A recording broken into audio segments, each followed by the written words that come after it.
明嘉靖41年，严嵩已经82岁了。他做了大明朝15年的首辅，这些年来，他费尽心思的逢迎皇帝，为了那份用尊严换来的权利。可如今他实在是太老了，已经无法应对复杂的政治局面和越来越乖戾的主子。所以当各部官员汇报事情的时候，他总是说去问东楼吧。东楼是他儿子严世蕃的别称，那个自称天下3大英才的人。正当他打算把首辅的位子传给儿子的时候，当他们大起高楼谈笑风生的时候，有一双眼睛在死死地盯着他们。那是一个曾经对他们俯首称臣的人。不久之后，徐阶将用严嵩的方式击败严嵩，这是他从死去的人身上总结出的经验。对付恶魔一样的敌人，只能不择手段。师姐，拼了命，老夫也要把奏书送到皇上手里。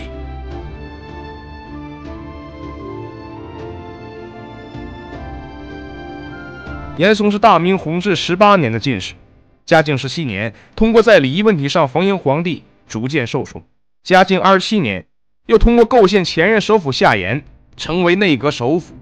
至此，嘉靖一朝开始了长达15年的严嵩专权时代。而他在政治上的专权与其种种的奸贪行为，使得不少心存良知的官员开始以扳倒严嵩作为他们的人生信条。各路言官的弹劾此起彼伏，严嵩最后的倒台就要从这些弹劾开始讲起。嘉靖28年，大同总兵周尚文去世，因不与严嵩父子同流而被祭焚。死后不加叙典，七品举事中沈树上书弹劾严嵩，任意予夺，随意使用权力，扰乱军心。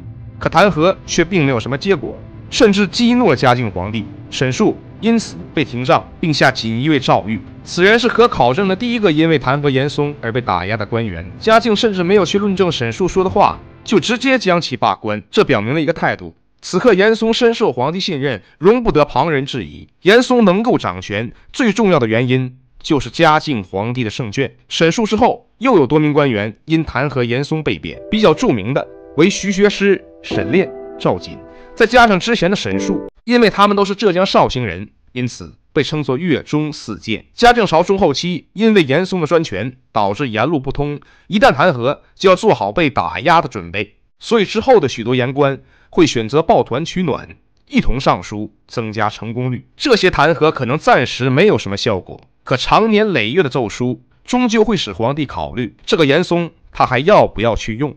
嘉靖32年，兵部武选司员外郎杨其胜深感严嵩误国，上书弹劾严嵩5奸10大罪，字字诛心，刀刀见血，但依然没有效果。嘉靖34年，杨继盛被严党构陷问斩，其中的细节我们就不展开了，之前的视频中有过介绍。杨继盛是徐阶的学生，这时的徐阶已经担任内阁次辅4年了，其早年身为探花，无比清贵，却因在嘉靖9年与当时的内阁首辅张松不和，被下放到福建延平任职。后来在夏言的提携之下，重新回到中央。之后夏言被严嵩构陷而死，此刻再加上杨继盛的死，单从个人的角度上，徐阶去完成最终的导研大业，动机是十分充分的。而且徐阶十分不满严嵩在政治上的不作为。举个例子，嘉靖29年庚戌之变，蒙古俺答率军来犯，在北京周围烧杀劫掠数天。当嘉靖问严嵩怎么办的时候，严嵩竟然能够说出所使抢食贼耳，不足患这种弃国弃家的荒唐之言。所以无论是为了国家，还是为了自己的名利和地位，又或是为了那些死去的人，徐阶都会去完成导研的大业。命运已经将他推上了这个位置，但由于其早年被下放的经历，导致徐阶做事情十分小心，没有十足把握的事情他是不会去做的。更何况他面对的是几乎遍布朝野的严党。杨继盛的死也让徐阶明确了导研的方略，贸然的发起攻击是不会有任何结果的，他只能隐忍待时，等待机会。而随着严嵩专权程度的不断深入，又有多位大臣因严党而死。我们只选2位对日后的局势造成较大影响的展开讲述。第一位是吏部尚书李默，嘉靖35年被严党构陷下野，2个月后死在狱中。与善于隐忍的徐阶相比，在当时这位李尚书才是对严嵩威胁最大的人。首先，李默的职务很高，权力很大，他是吏部尚书，而且更是打破了自从正德初年的张采之后，没有吏部侍郎直接转任尚书政治习惯的人。同时，他也是翰林学士，掌管翰林院，相当于其一手掌握了国家5品以下官员的任免权，另一手握着明朝官场精英们的未来。其次，李默的胜券并不弱于严嵩、徐阶等人。早年间，李默曾是嘉靖发小锦衣卫都督陆炳武举时的考官，是陆炳的老师，二人的关系十分密切。而且在嘉靖30年，李默刚刚担任吏部尚书时，就曾经被严嵩以用人偏执的理由构陷下野。但仅1年半之后，李默又被世宗皇帝重新启用，且直入西院，进太子太保，兼任翰林学士。最后，明史明文记载，严嵩秉权，善处治权，默每时己意，嵩贤之。严嵩专权，李默与他不合，而且做事情喜欢坚持原则。而更为重要的是，这个李默要比严嵩小14岁。结合嘉靖皇帝一直以来的作风，这个李默很有可能就是嘉靖用来制衡严嵩以及内阁的棋子，对严嵩的威胁非常大。严党想要继续发展，必须除掉此人。于是嘉靖35年，严嵩义子赵文华找到李默考试选拔人才时的测问，上书皇帝。李默在考试时讲到，汉武唐宪以英锐兴盛业，晚节用匪人而败。汉武帝刘彻、唐宪宗李纯二人执政前期都是英明之主，晚期却都十分迷信方术。李纯更是被史书明文记载因长期服用金丹而死。赵文华的意思是李默在影射当今圣上，李默立即被世宗下诏狱，2个月后死在狱中。结合李默的为人来看，这道试题也有可能是他真的想要提醒嘉靖，希望皇帝回归正道。倘若当时能够有一些人站出来替李默说话，或者是像日后的海瑞一样将话说得更直白些，可能一切都会改变。但历史终归是历史，直言的李默也只能身死狱中。第二位便是开头曾经提到的岳中4谏中的沈炼，他是一名锦衣卫，嘉靖36年被严世蕃构陷而死。沈炼为官廉政，严明法纪，深受锦衣卫都督陆炳的赏识。先前因为上书弹劾严嵩被贬保安州种田，被贬之后，他教育当地百姓，深受爱戴。同时，由于受到严嵩的迫害，他终日以咒骂严嵩、严世蕃为乐，甚至做了3个假人，分别命名李林甫、秦桧、严嵩，用以射箭泄愤。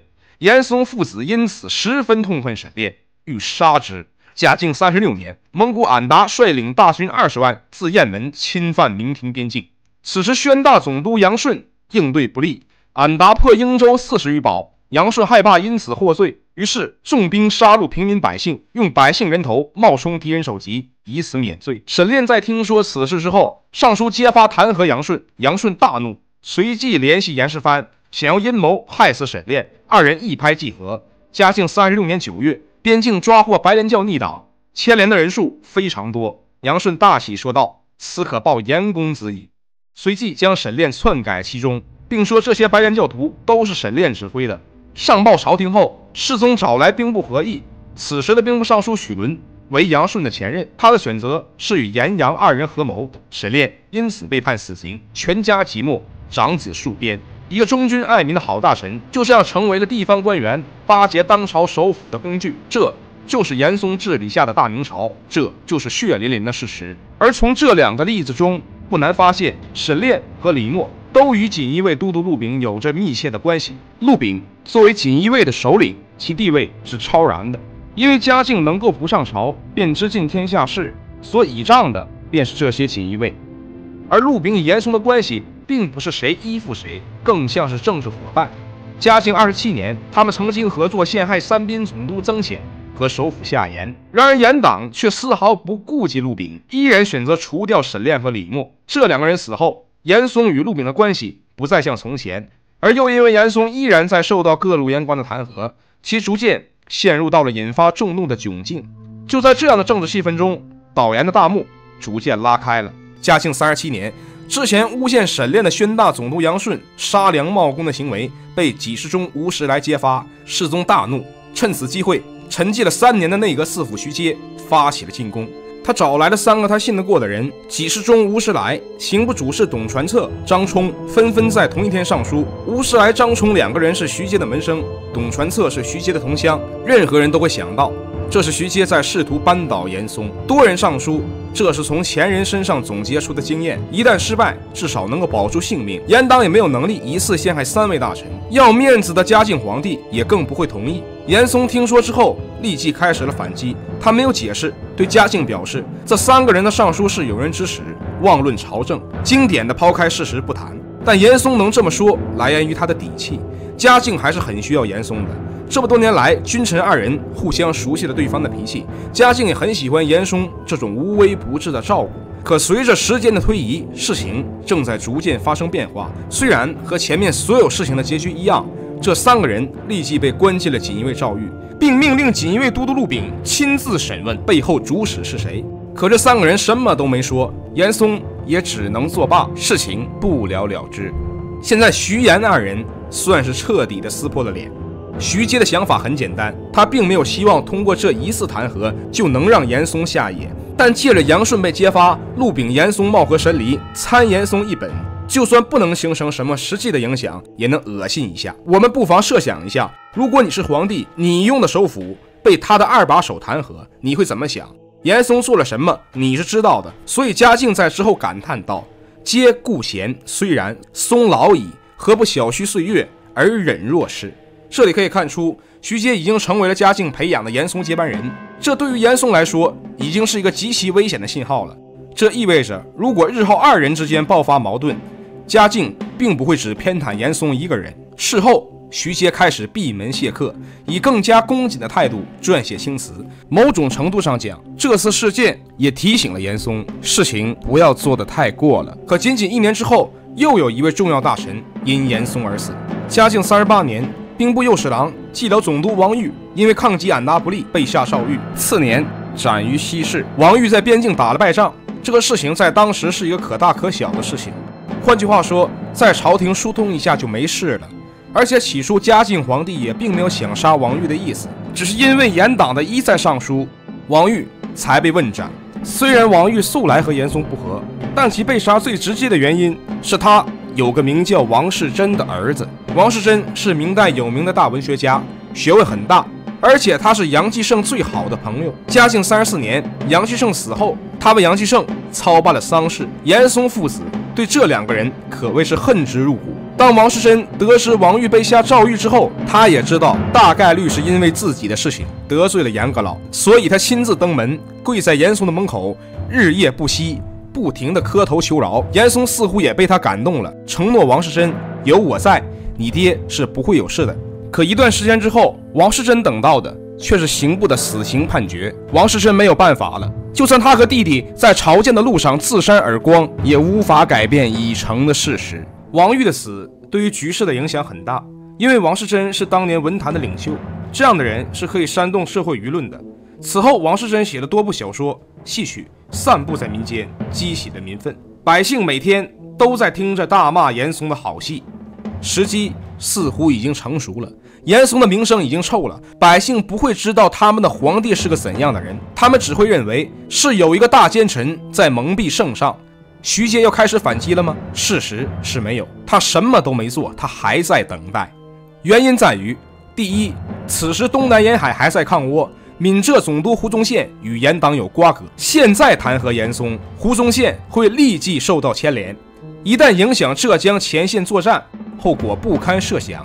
其二，作为一个成熟的政治家，他清楚地知道，只要那个真正替皇帝遮风挡雨的人还活着，他没有丝毫的机会，他只能暂时等等，寻找破绽。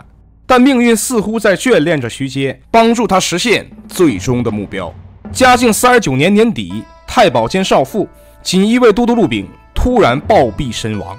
陆炳的死对当时明朝官场的影响非常大，而且他是突然暴毙身亡。世宗嘉靖对此没有任何准备，只能破格提拔其子陆毅为锦衣卫4号人物，稳定人心。缺少了这个明朝最强锦衣卫，嘉靖皇帝失去了掌控群臣消息最直接的来源。同时，陆炳的离世显得严党过于强大，皇帝才被迫在处置严党上做出决断。陆炳死后，徐阶立即一改往日闭门谢客的姿态，开始组织力量进行导严。嘉靖40年出现日食天象，但是很快结束。嘉靖皇帝认为这是难得的祥瑞，礼部侍郎袁伟立即作文附和，被提拔为礼部尚书。3月，明世宗有感严嵩专权误国，徐阶立即建议罢免吏部尚书吴鹏，以免其继续扶植党羽。徐阶要做的并不是如何培养自己的势力，他不能表现得和严嵩一样，反而会引起皇帝的反感。他只要顺着皇帝的意思拆分掉严党，顺利接班就可以了。因为皇帝对严嵩本人的态度依然不是很明朗，毕竟侍奉了将近20年，严嵩也80岁了。嘉靖号称以孝治天下，他并不想对这位80岁的老人做什么事情。可严嵩似乎真的不能继续任职了。同月，由于嘉靖皇帝常年修道，导致其居住的万寿宫失火，只能搬到小一些的玉溪宫居住。他心中十分郁闷，群臣商议，有大臣提议让其搬回大内居住，世宗不肯。严嵩说道：“没有公料，可以请陛下搬到南宫居住。”嘉靖立刻大怒，这个南宫就是当年英宗朱祁镇还朝之后居住的地方，也可以说成是被他弟弟朱祁钰软禁的地方。严嵩就算是真的为了省钱，也大可不必说这样的话，而且这和他之前柔媚侍奉皇帝的做法十分不符，只能说明此刻严嵩已经老眼昏花，80岁的首辅是时候退休了。于是徐阶和工部尚书雷礼等人立即对皇帝说道：“可以重新修建万寿宫，3个月就可以完工，让天子搬回去。”徐阶因此大获圣心。此刻严嵩的政治生命几乎已经走到尾声，但他依然还在首辅位置上坐着。一方面是胡宗宪在南方抗倭，而更大程度上是因为他有个好儿子。嘉靖长期使用玉札来窥探臣子的动向，经常写一些深奥晦涩的东西，而且字迹龙飞凤舞。严世蕃不仅能认得嘉靖的字，还能解答其中的谜题，可谓是个奇人。而且严世蕃还是个青词高手，所以在严嵩年老之后，无论是政治上还是生活上，都十分倚仗他的儿子。可就在严嵩御前应答失利短短1个月之后，严嵩的妻子欧阳氏去世，严世蕃因丧不得入宫。没有了儿子的帮助，这位耄耋之年的老人更加无法应对嘉靖的问题。皇帝渐渐不满，开始疏远严嵩，而且此时战事已经稍微缓和，千载难逢的时机终于到了。这么多年死了太多的人，徐阶开始了他的计划，他会以严嵩的方式击败严嵩。嘉靖皇帝修道寻仙，命臣子们写青词，用以焚烧与上天沟通，而且他本人对于老天爷的旨意是深信不疑的。同时他也经常命令术士进行伏击，也就是问神仙问题。到了嘉靖41年，这件事情由道士蓝道行负责。这个人的身份很特殊，他既是术士，也是王学门人，和徐阶同属一宗。这次的问题是：今天下何以不治？这个问题很有深度，可能是皇帝已经感到这么多年来修道貌似并没有什么结果，生命快要走到尽头了，所以才问问老天爷，自己治理之下的国家为什么会这样？贤不敬用，不孝不退耳。蓝道行给出了神仙的回答：谁是贤臣，谁是奸臣？贤者如徐阶、杨博，奸臣为严嵩。既然如此，为何奸人不遭天谴？嘉靖疑惑了，既然老天爷都知道严嵩是奸臣，那岂不是自己用错了？留待皇帝正法。蓝道行给出了神仙的答案，嘉靖很满意。至此，严嵩的政治生命在一次伏击中被神仙终结了。而这件事情从始至终都是徐阶的精心策划，因为他与蓝道行早年就已结识。这是徐阶在借嘉靖皇帝厌恶严嵩之际，利用伏击刺探皇帝，而结果确实如其所愿。此刻嘉靖9年，那个跟首辅张聪当庭对峙的小翰林又回来了。他连夜找到御史邹应龙，告知蓝道行结果，命其撰写奏书弹劾严党。可对象并非严阁老本人，而是此时依然在服丧期的严世蕃。奏书很快送到了嘉靖皇帝的眼前，他下令严嵩致仕，严世蕃下大理寺，并且邹应龙在奏书中写道：严嵩的问题只是溺爱严世蕃，皇帝深以为然。这正是徐阶的高明之处，既能扳倒严嵩，又能保证皇帝的面子。可严嵩罢相之后，皇帝却闷闷不乐，他还是很怀念这个侍奉了自己20年的老人。严党得知此事之后，开始了玩命般的反扑。他们行贿内侍，揭发蓝道行向邹应龙泄露天机，蓝道行下狱，刑部侍郎燕茂卿、大理寺卿万才命蓝道行攀咬幕后主使徐阶，但蓝道行不从，并大喊道：“除贪官，自是皇上本意；究贪罪，自是御史本职，何与徐个老事？”严党大势已去，严世蕃被发配边疆，同时皇帝下令禁止群臣继续弹劾严嵩，徐阶升任内阁首辅。目前严党的倒台虽然有着徐阶的精心设计，但更多的是嘉靖皇帝有意安排下的新老交替。此时严嵩已经82岁高龄，远远超出了明朝70岁退休的规定，而且他也确实没有能力应付政务，更没有能力侍奉皇帝，所以是时候让他交出权力，让皇帝培养的有能力的接班人徐阶顶上。但是就算严党垮台，嘉靖皇帝也绝对不会允许官员们继续深挖严嵩，这是为了维护帝王的尊严。可事情却并没有向着他所预计的方向发展。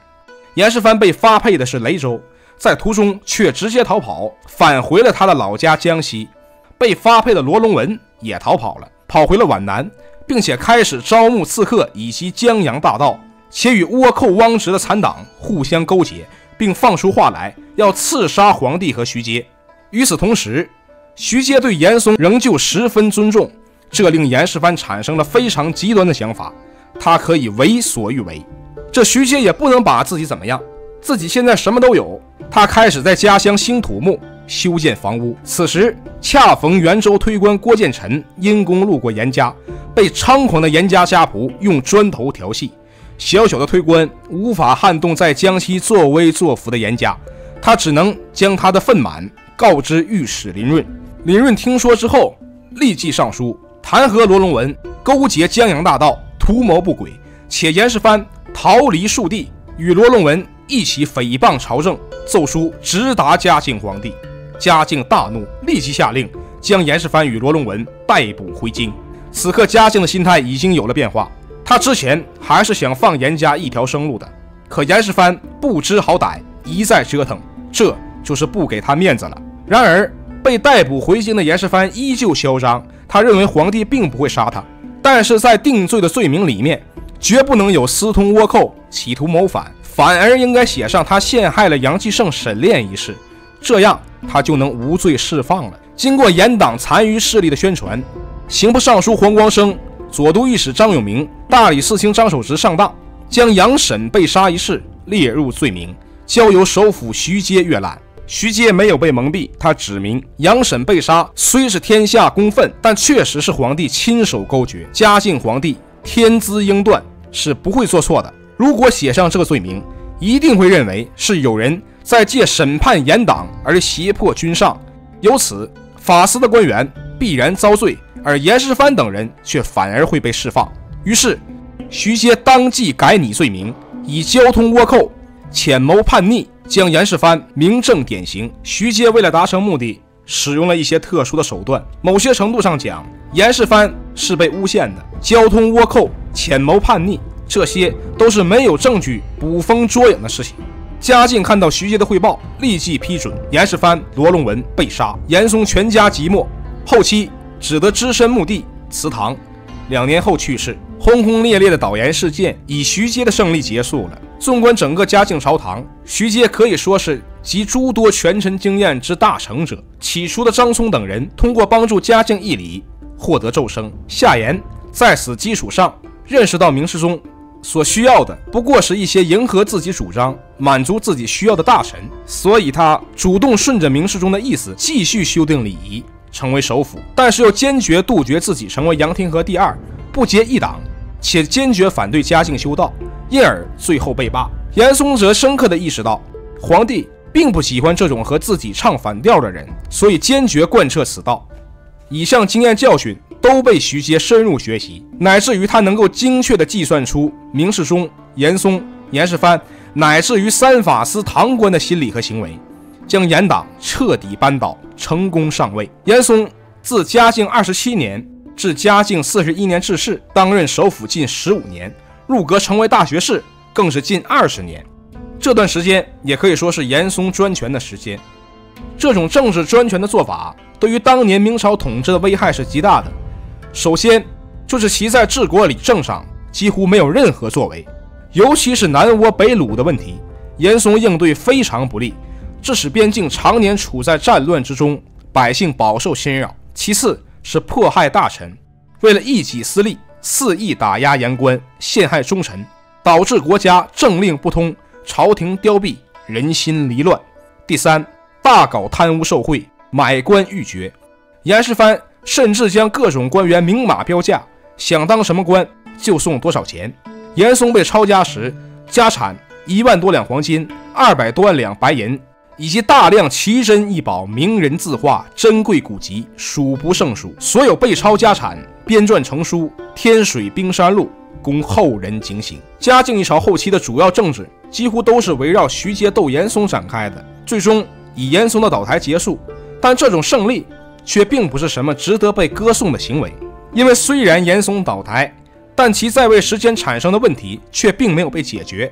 徐阶上台之后，更多的是在尽力维持局面，因为长年累月的权力内斗已经极大的消耗了明朝的国力，国家财政也逐渐在斗争中陷入困局。而这种政治局面的形成，很大程度上是嘉靖皇帝有意为之，他利用群臣的斗争巩固自己的地位。这种方式虽然保证了文官集团不会统一起来联合对付皇帝，但也造成了许多官员参与党派内斗，这就很难说这些官员是不是能够把精力更多的放在政务上。这种做法也是建立在嘉靖皇帝有一定操控群臣的能力，而其后续的继任者更多是不具备这种素质的。这些君主也无法独立完成越来越繁杂的政务，只能将其所掌握的权力下放。当下放的权力过多时，就会导致党争不断，旧的势力被推翻，新的权贵又上台，周而复始。官员们完全脱离实际，单纯的为了权力而争。明朝在一定程度上因为党争而走向了衰弱。